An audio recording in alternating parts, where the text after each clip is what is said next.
En un contexto de incertidumbre económica, el Banco Central y el sector agrícola están en el centro de la escena. Mientras el Banco Central busca estabilizar la economía a través de intervenciones monetarias, el campo pide a gritos la eliminación de las retenciones. En este video, exploraremos las implicaciones de estas medidas y cómo afectarán a la economía argentina. Melissa, buen día. Buen día, Hugo, ¿cómo estás? Muy bien, ahí están planteados los temas. Arrancá por el que gustes. Mira, es interesante lo que decías ayer del tema de las intervenciones financieras, porque, viste, desde que arrancó el año vemos que el dólar dentro de todo está bastante planchado, viste, ya no es noticia, no se está hablando de cuánto está subiendo el blue, el MEP, el contado con liquidación. Sin embargo, los analistas económicos venían advirtiendo de que había una actividad un poco inusual en el mercado de los bonos. ¿Por qué? Porque todo lo que es el MEP y el contado con liquidación, para poder hacerte de esos dólares, es una operación con bonos. Y decían, hay mucha operación con bonos, probablemente esté el Banco Central interviniendo, y ayer se conoció una cifra oficial que compartió el Banco Central de que se habrían gastado 1.600 millones desde julio del año pasado, cuando el gobierno anunció que iba a empezar a intervenir en los dólares financieros para contener un poco la brecha cambiaria, de los cuales de esos 1.600 millones, 630 más o menos, se gastaron en lo que va de enero. Así que fíjate la cantidad de dólares que se están inyectando. Sí. Te consulto, a ver, tema importante. Vos hablabas sobre la estabilidad o, digamos, este dólar financieros planchados. Entonces, ¿esta noticia del Banco Central a uno le tendría que llamar la atención o va en línea con lo que busca el gobierno de esta estabilización en el precio de los dólares? En realidad, la estabilización del precio de los dólares es porque el gobierno está metiendo acá dinero todos los días para que se mantenga esta dinámica.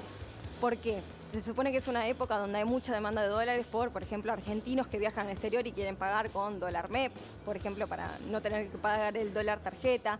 Además, se empieza a hablar de que hay un dólar artificialmente barato. Recordemos de que llegamos a ver un dólar a 1.300 en 2023 y ya estamos en 2025 y lo estamos viendo casi los mismos valores, 1.100 al MEP.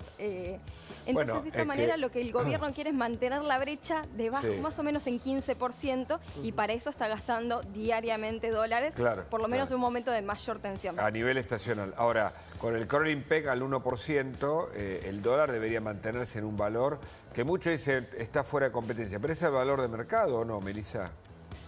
Bueno, eso a ver, tenés dos versiones distintas. Desde el gobierno dicen, nosotros estamos dispuestos a tener un crawling peg del 1% y de esta manera anclar los precios de la economía, el dólar está bien.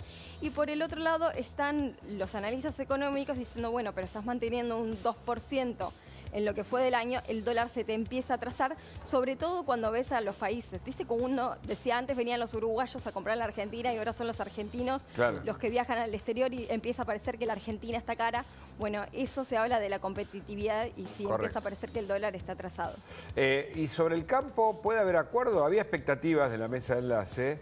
Y el gobierno aparentemente también iba a escuchar con atención y eventualmente a tomar nota para modificar el tema retenciones, dólar, también allí.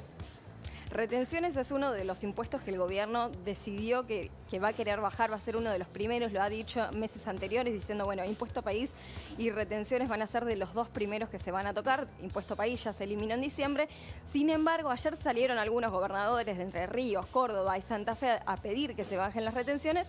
Y anoche tuvimos un tuit de Luis Caputo, el ministro de Economía, diciendo, muchachos, no me presionen, nosotros vinimos a bajar los impuestos, pero no lo podemos hacer si no tenemos primero un colchoncito de pesos, que sería el superávit fiscal. Se consiguió lo que fue 2024, sin embargo, recordemos, si bajaron el impuesto país, primero el gobierno seguramente se quiere asegurar de que haya todavía más ingresos para poder después hacer otras bajas de impuestos. Melissa, ahí podría entrar en juego el futuro acuerdo con el Fondo Monetario, conseguir un nuevo desembolso y ahí decir, ok, puedo bajar las retenciones porque ya tengo más o menos más dinero en las arcas, o no, o van por carriles paralelos. En realidad mucho se habla del acuerdo con el Fondo Monetario Internacional, que va a ocurrir también esta semana, va a venir una delegación a la Argentina, sobre todo por el tema del cepo cambiario, que es otra de las promesas de 2025. por más de que el Banco Central viene comprando dólares todos los días, fue una dinámica positiva que se vio a lo largo del año pasado, seguimos teniendo reservas netas negativas y casi lo mismo que cuando se asumió Massa. Entonces, lo que quiere hacer el gobierno es tener más o menos un desembolso, se habla de 11.000 millones de dólares, para poder tener ese colchoncito y después, por ahí a futuro, ver una salida del cepo cambiario, que es otra de las grandes promesas de la Libertad Avanza. Melissa, ¿cuál es la importancia para un gobierno que tenga reservas de libre disponibilidad positivas? Digo, que tenga reserva directamente, no como heredamos. Y convengamos que cuando tenemos reservas negativas estamos usando dólares que no estamos teniendo, ¿no? Tenemos préstamos, cuando vos sacaste lo que es el swap con China, los bonos que se van a tener que pagar a futuro es cuando te das cuenta que no estás usando los dólares que tenés, sino que estás usando, se podría decir, dólares prestados. Entonces, por eso se habla de reservas netas negativas. Es importante poder tener eso porque después tenés futuras obligaciones de deuda más adelante y tenés que, si vos tenés reservas negativas y los inversores van a empezar a dudar si lo vas a poder pagar, y ahí es cuando se empiezan a desvariar todas estas, decir, sube el riesgo país, bajan los bonos, es la desconfianza del mercado. ¿Y cómo están las reservas hoy, Melissa? Bajaron bastante, pero sobre todo se dio un cálculo primero que hubo un pago de bonos muy importante y después empezaron a contar los BOP reales. Antes, hasta hace un par de meses no se contaba porque todavía estaba lejos el horizonte de pagos y hoy en día se empieza a contar eso como reserva neta negativa porque dentro de poquito van a tener que pagar y más o menos hablaba en 6.000 millones netas negativas. Pero bueno, depende mucho las consultoras porque no es un dato que publica el Banco Central, sino que son estimaciones y dependiendo cómo se estima, varían los datos. Claro. Meli, Entonces, perdón, ¿afecta, Meli, el hecho de tantos turistas saliendo a hacer compras en el exterior a esta balanza de dólares en el país o el gobierno no le presta atención al dato de cuánta gente viajó a la región justamente a gastar dólares?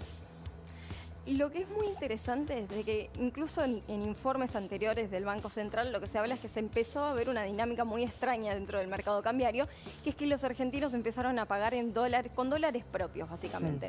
En vez de ir y tocarle la puerta al Banco Central y gastar el dólar colchón, tarjeta, digamos, que por eso lo fueron encareciendo, usan por ejemplo el dólar MEP, el dólar Blue, y casi el 50% de las operaciones se hacen, que es negociaciones de privados. Entonces incluso el Banco Central en un informe cambiario que presenta todos los meses dice, bueno, el 50% ya está pagando con dólares propios y eso nos quita presión al Banco Central, así que de ese lado lo ven positivo e incluso te diría que lo fomentan de que se compre, por ejemplo, el dólar MEP y de esa manera quitarle presión al central.